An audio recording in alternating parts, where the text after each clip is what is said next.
Welcome to the Crypto Podcast. You can find all our episodes on cryptopodcast.org. We're also on BitChute and YouTube.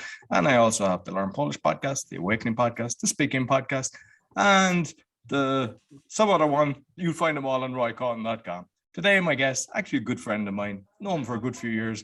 Please welcome Rizvi. Hey everyone, how's it going? Hey Roy, happy to be here. Glad to finally connect and have this conversation with you. Exactly. I know excited. We've tried it before, and because you're nomadic, which is brilliant. And I mean, I know you've been to 50 plus countries. You know, there's been times that it's been hard to try to get a decent connection, but yeah, we've eventually got them. So you might let the listeners know who's Ro. Yeah. So about that, throw in Wi-Fi, being nomadic, and a global pandemic, and it makes things a little bit tricky. But I'm Ro. I'm originally from New York, grew up in the States, and then I've been traveling for about 9 years now.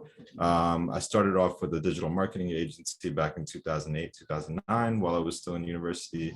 And then, I was really focused on Facebook ads and Instagram ads and generating leads for all kinds of businesses, mobile apps, e-commerce products, things like that. And then I ventured off. My passion has been traveling. So I wanted to run a company that allowed me to own my own time, because time is the most valuable thing to me, and freedom. So, with that company, I was able to travel, remotely run my business. Before it was cool. Now everybody's doing it, right? Like everybody's going remote, but I don't even think there was the term digital nomad back then. And I didn't even know what to call it. And there weren't so many people doing it. But eventually, I operated the company with remote employees, and now, and then around 2015, 16, I kind of pivoted into crypto a little bit while still doing my marketing stuff.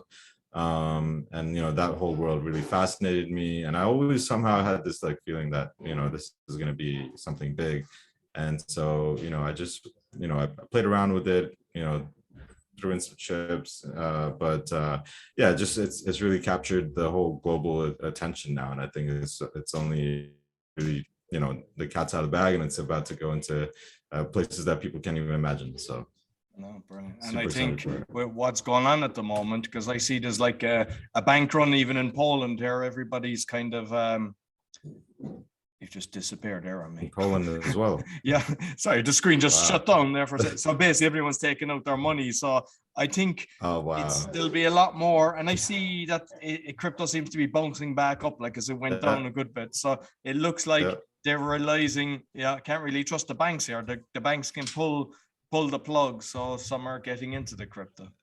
Exactly. I mean, you're hearing all these stories in Ukraine and Russia. Obviously what's going on over there is pretty serious, pretty shocking, but it just goes to show that how fragile the old systems are, old currencies are, and now people are slowly waking up to the fact that there is an actual need for a decentralized currency that isn't controlled by the governments, and that you can actually use when you want to use, and not be told when and how and where to use it. So it's kind of crazy to see that we're actually, seems to be Bitcoin's moment, what Bitcoin was really made for, back in 2009, when we had the whole financial collapse on Wall Street, and people's savings and investments disappeared, and banks kind of got away with it.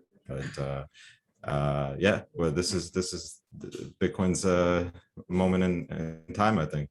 Yeah, definitely. And with Canada recently, for the truckers, the Gofundme, who I believe is run by the bad boys, because they basically decided, we're not giving you the money, and then they were going to give it away to whoever they decided themselves. I mean, if that was set up on a crypto basis by honest people, it would be a lot better, because they could actually distribute it properly.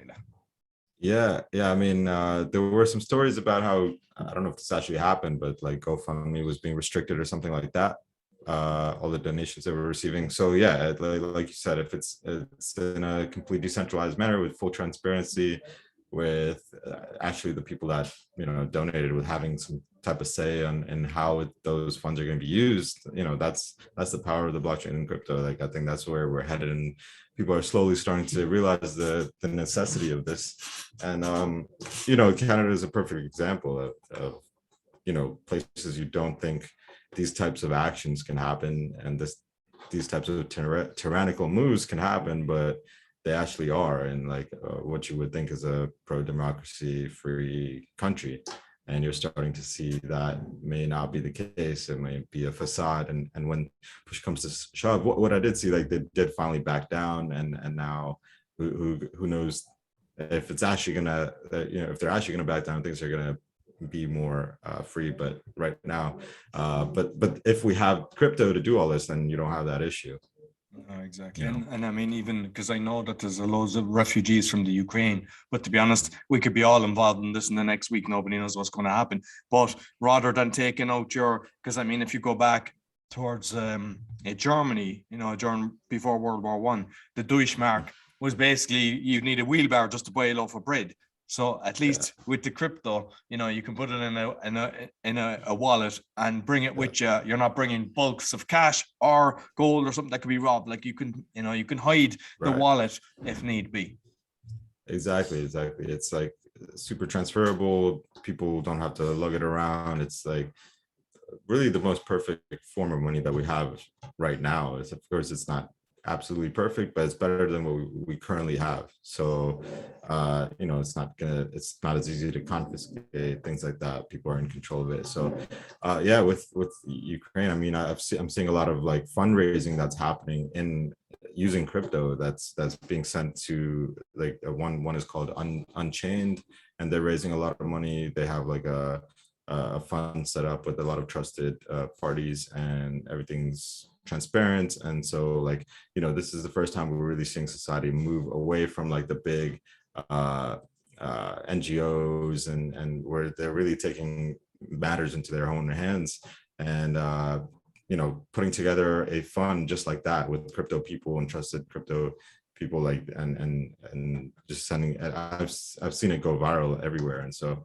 it's really cool to see that coming together, and that it will really, the fact that we kind of know more so that it will get into the hands of the people that actually need it, rather than get stuck in some bureaucracy and going to the salary of the CEO of some fund. Exactly. And it's brilliant that there's a few people involved, because like I was even reporting, I think you actually got a copy. I know I didn't release my book, but in my book, I was exposing the charities, and like a lot of the charities, including the Clinton charity. I mean, I probably have Hillary climbing behind me, but like something like 3% of the money going to the charity, a load of them, like 1% of the money that's donated. So you're being given your hard-earned money, you're given like $100, and some charities, three of them dollars or one of them dollars goes to the actual charity, which is sick. They should all be locked up for that kind of corruption. It's crazy. It really is crazy, and it kind of, it kind of sickens me that, and like, these issues shouldn't really exist, considering the amount of wealth we have in the world. But you see these charities running ads on Facebook asking the everyday person to donate, and they're spending money on ads, and then where are those dollars then going? Like, is there a trail? Can we actually see where these dollars went? Did it really help the people in the videos that they're showing? We don't really know. Maybe some do, but what is the appropriation of those funds? We don't really know. So it's you've seen it. I know I did read your book, and I was like really impressed with all the stuff that you covered, like lots of stuff I wasn't even aware about, and I was like, wow, this stuff is happening, and now it's actually coming to light, right? Like all these things that before people may have brushed off, now they're saying, oh wait, this stuff is actually like real. This is front and center coming up, the amount of corruption and things that are happening. Exactly. So what wallet system would you actually recommend? Because I've got the Ledger one here, I believe, but I mean, I'm hearing all different ones, and a lot of people, they're getting into this, and at the end of the day, we're trying to protect them, because there's unfortunately a lot of crime out there in this field.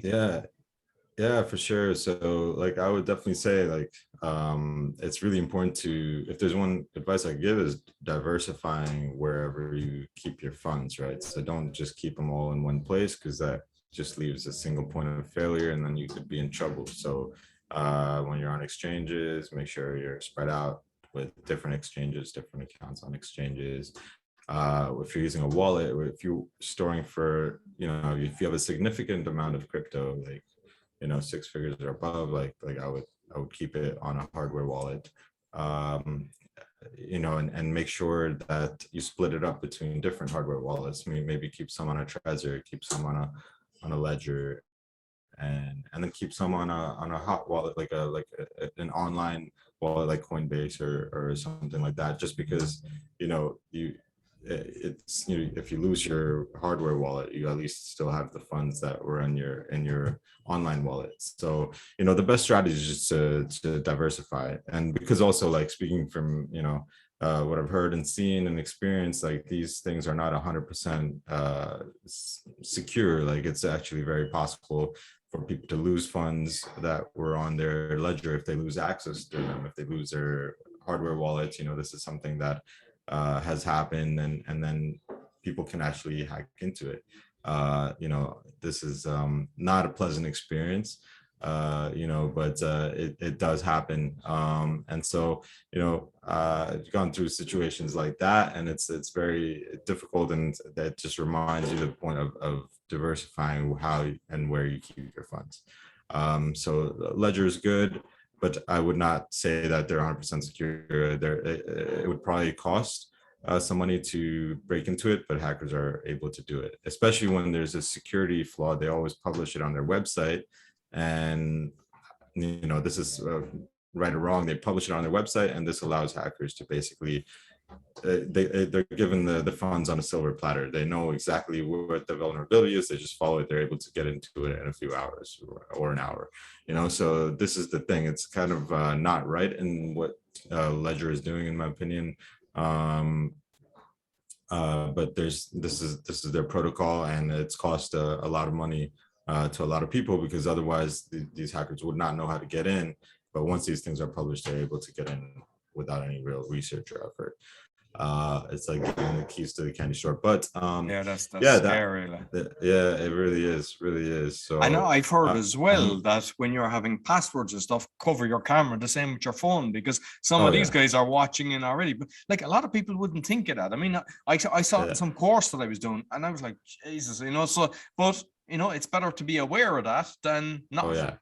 Oh yeah, 100%. Like, security is number one. So they're getting smarter. These guys are getting smarter. So they're using phishing emails. They're creating celebrity accounts on Instagram, like Twitter accounts that look like Elon Musk. Like, they're DMing people. They're getting very savvy. Like, even like very smart people that I know are they're receiving these messages, then they come to me and be like, hey, like, this person messaged me, they are presenting me with this idea or opportunity. What do you think? Is it real? And then I'm like, no, I definitely do not send them any money, because like, they've gotten that good at messaging people on Facebook. And so this is stuff that you really need to look out for. Do not ever give anyone your keys, your private keys. That is the access code to your wallet and your funds. So even if someone's someone from pretending to be from Coinbase or Binance, like, never ever give that type of information out. So yeah, in terms of that, like, just on that, actually, because I know you man the Ethereum VTech, is it his father, right? So with there was, I don't know, did it come to me, but I saw something on it where there was his picture and someone was reaching out. They had, and your man said, no, that's a scam, and there's loads of, they were putting up pictures since 2-3 years or something like that. So every time they find a picture from him, setting up the account. So if you go in, it looks like this is him, because he's constantly putting up the pictures. You have to be extremely careful, like. Oh yeah, 100%. It's they've gotten so good at this, like, replicating like the real accounts and like real personas, like that. The average everyday person will probably not think twice, and they might go for it because it looks so real.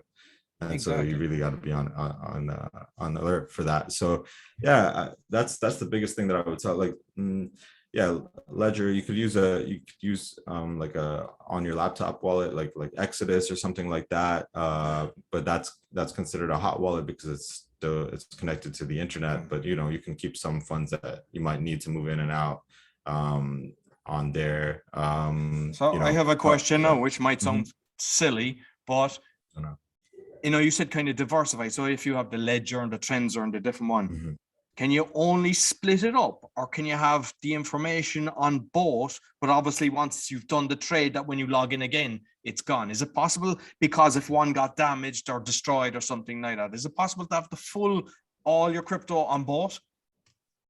Are you saying like to have everything split up onto different wallets, but also have like one master wallet to access all of it? Like instead of, just say you had 100 Bitcoin, that you have the 100 shown on the ledger and the 100 on the other one. Is that possible, or do you have to split it? Even though I know that the 100 isn't there, so that when you plug it in and you're doing the transfer, obviously the information is showing that it's not done. Is that possible? Or Yeah, I don't know if that's. Yeah, you would just have to keep it in different accounts with different seed passwords. If you truly want different diversification, then it would have to be like properly like different wallets with different seed, and then you would have to store those seed phrases securely. Like that's another thing, you know, people lose their seed phrases and then they lose access to their funds. So like making sure those are secure and weatherproof and hurricane proof and all that, make sure. Yeah, I've heard of that, even waterproof and everything. Right, yeah. Like, because I mean, obviously we're aware of a fire, but yeah, there might be no fire, but your plumbing might kind of destroy it. And like, yeah, it's an electronic device, like, so. 100%. And that's the thing, right? Like they're pros to like being your own bank, but there's also certain cons that don't really get talked about. The cons is that you literally are in charge of your funds. So if you lose those keys, then there's no bank that's going to be like, hey, like, you know, we heard you lost your keys, here's your funds. No, you have to be really responsible for that, and do everything you can, like have multiple copies in different locations, you know, like things like that, like trusted people. Especially also another thing people don't really like to talk about is like what happens if you are no longer here, then who has access to those funds, like your family and things like that. Like, are they going to be able to access it? How are they going to be able to access it? Like, do you have like a some sort of you know, method where they can get access if that does unfortunately occur? So yeah, these are all just things to think about. Like there aren't so many modern solutions for that yet. There like, are insurances. Wouldn't one be, well, I mean, you still have a trust issue, but one could be, you have the solicitor that gets, like, say, one of the keys, and say your wife has the other, and it has to be done. But they'd probably, you know, you're kind of relying on trust, and exactly. you, like, you know, find your wife runs off with the solicitor and all. Exactly.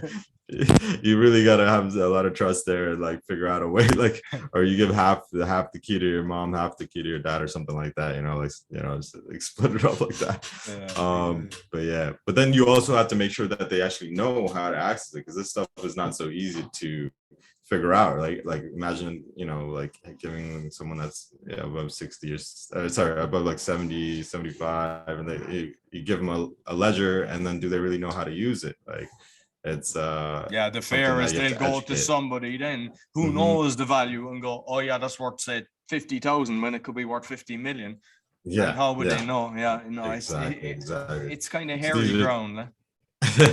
Yeah, no, it's definitely things to think about. Just, you know, things that don't get talked about much, but yeah, it's super important. And just personally, I think this is just going to be more of a thing as we go down the line, and it might get easier to use crypto down the line. Right now, you know, you have all these huge addresses that you got to plug in. You got to make sure every character is correct and things like that. So maybe down the line we'll have easier ways to transfer crypto, and just like more security embedded into like mobile apps and stuff like that. I think that's something like one of the companies I'm working with right now, they're working on, you know, making it easier for these for the everyday user, especially the people that are unbanked, to get access to capital markets, because a lot of people are restricted from accessing these things. So yeah. And I know you go to, because I mean, obviously we're friends, as I mentioned at the start, so I kind of see it. So I know you're doing, you know, you've got even your YouTube channel as well, Nomadic Millionaire, I believe. But like, I see you going to a lot of the kind of crypto events. Like, what have you kind of learned? Because obviously, like, I would assume there's probably a few rats lying in the corner as well, trying to catch people. Like, is there stuff to be careful when you're going to these events? Because not everybody is open and honest, unfortunately. I mean, I guess the biggest thing is you just have to be careful always. Like, just, you know, make sure you you know, don't publicize like where you're staying, stuff like that. Like, maybe keep your phone on airplane mode when you're at conferences. Don't use the public Wi-Fi, things like that, because you never know who's snooping around. Not to make everyone paranoid, but this is just like basic standard prevention measures. No, but I'm sure a lot of people wouldn't think of that, because at events, people just get used to using the open Wi-Fi, and you can get everything from that. A good hacker can know everything about you. So, if 100%. They know the people going there probably have nice wallets, they're probably trying to you'd end up 100%. Kind of happy you done a nice deal, you come home and your wallet's empty, so empty. It's like that wasn't so good. No, you definitely don't want that. That's why taking care of these little things like makes a big difference for sure. Like conferences, like I know people that don't even like leave their laptop in their room, they'll bring it with them because they're scared of like some type of, which is probably a good idea. Like, if you really want to be careful. Don't trust, don't tell anyone how much you have. Don't publicize it so much. Like just keep it to yourself and always, especially if you're going into a foreign country that could be riskier, don't publicize your wealth, things like that. Don't publicize whatever you might be doing in the space. Just general things that could help. Of course, there's no 100%, way to be 100% secure at all times, but this is just general things that people should probably follow. Friends and family and stuff like that. Like, it's, sometimes it's difficult to kind of like talk about that, and things can come up, especially people that if you've been telling them to buy crypto for years and then they didn't buy, and now they're like, why didn't you tell me to buy? Or those types of, not that that's a security issue, but that could happen too. And like, because I know you're like, as you mentioned, nomadic, so we know that you've been to a lot of countries. Is there any risk when because obviously you have a wallet with you, is there any risk going through these X-ray machines or anything that it could actually destroy your device? I'm going to make you paranoid. No. Yeah, now I'm not going to travel anymore, man. No more traveling for me. That's funny. I don't really think there's that chance. At least they haven't developed that yet. But I think that it's possible that they could question, hey, like, how you're not supposed to move around more than $10,000 or something like that. And if you have like this and they know what it is, they're like, hey, you're transferring money that's not legal, and they could come after you for that. I think that's more of a concern right now. And even if the device does get damaged, as long as you have the seed phrases, you should be able to recover the funds. So it's more of an issue of, hey, like, does this count as you moving money around? And so like, I actually don't even travel with my crypto because I find that to be too much of a risk. So I just, if I don't have access to it right here, right now. So there's no like physical device on me. I don't keep anything like that on me. Because I learned from the past, it's much better to keep that stuff secure in multiple undisclosed locations, and it'd be super hard for even myself to get it on a whim. So I think that's like ultra security. Like that's the best thing that you could do, I think, if you really needed to. But yeah, I wouldn't worry too much about anything like going to the machines and stuff. Of course, I would definitely try to keep it on me while going, rather than putting it on the conveyor belt if possible, then to just but then again, if you do that and it beeps, then they're gonna probably ask you like, hey, what is this? And then if they know, they know. If they don't know, then just it's a USB drive or something like that. But they probably will want you to run it through the scanner, I imagine, because it's a metallic object. So yeah, I would say just hide it somewhere, probably in your bag, and then let it run through. Yeah. So I know that just on your LinkedIn profile, so you've got brand building, marketing strategy, and execution for crypto. You've got a lot of different positions. I know you're working for different companies. So like now you're kind of helping companies is kind of your core business. Yeah, just because I have a background in digital marketing and performance marketing for 10 years.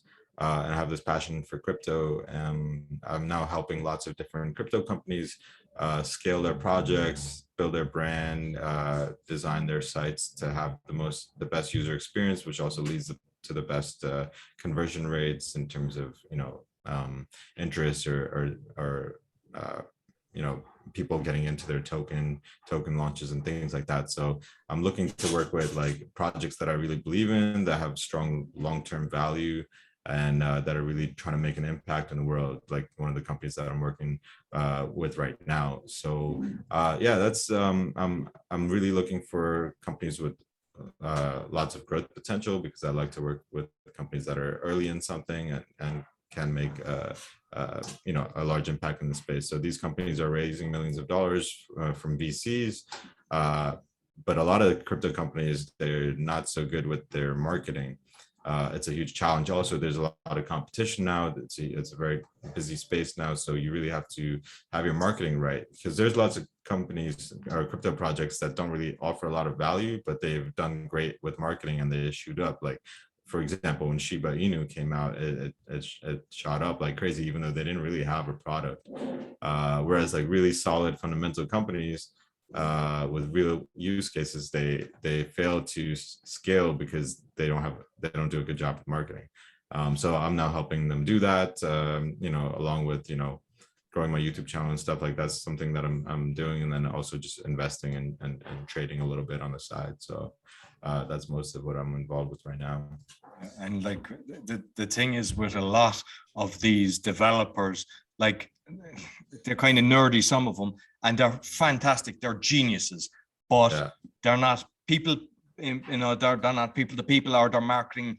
And I think it's actually great that you can do that. And I mean, we know each other for years, and I actually done your Instagram course, because I remember I didn't know much about Instagram, and I just loved your style actually, because you explained it so well that you actually, as you're going through it, the phrases that you've done it and all the information, it was like, oh, I get this, so they're making all the notes and everything. Whereas sometimes you do a course and you haven't a clue what's going on, they're just kind of bamboozling and just hopping off, but it was very well structured. So I get awesome, how you can actually, really help a company. Like, so I know we need to get back on again in maybe a month's time, because we've been trying this for ages. Both of us have been missing each other and everything. So where's the best place that people can get you, Ro? Oh yeah, no, thanks. I really appreciate that. I am available on Instagram. That's Rizvi. That's RORIZVI. And you can find me on YouTube as the Nomadic Millionaire. There's two similar sounding channels, so make sure you click the one with the blue logo, Nomadic Millionaire. And yeah, feel free to subscribe there, or if you want to reach out to me, just send me a DM on Instagram. That's the best way. So yeah, I'll make sure I put the YouTube channel as well, because I've gone into it, so I'll make sure I'll put the link in the podcast description, so people will actually just click on it. Awesome.